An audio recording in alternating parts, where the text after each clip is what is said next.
if you think about a candy bar phone, the middle is like available for use. You can like put stuff there. If you think about a folding phone, like the middle of the candy bar is the hinge. Wait, which middle are you talking about? Like the sides, the sides middle, the middle of the phone, like this the part middle of the phone. front. You're pointing at it. It's a podcast, Nilay. Pull over in your car. Pull out your phone. Okay. Hold your phone in your hand. Right. See the middle of it, the dead middle of the display, where the 5 is on the dialer. Right. Okay. Behind that is like usually like a battery and some chips. Yes. Right. Maybe some antennas. Yeah. A sensor that's probably tracking everywhere you go. So you're really talking about the core of the phone. The core, the heart of the phone. But it's a chunk of space.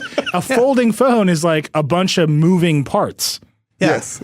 And so they just have physically less space to package all this stuff in. And I think that is, again, right, that's a huge trade-off. Is anyone talking about this trade-off? Like, absolutely not. If you're holding, this is a little bit of a tangent, but if you're holding a Z Flip and you're holding like an iPhone 11 or Max or whatever, like where is it like weight and thickness chunk wise? It's about the same thickness when it's open. It's about the same weight.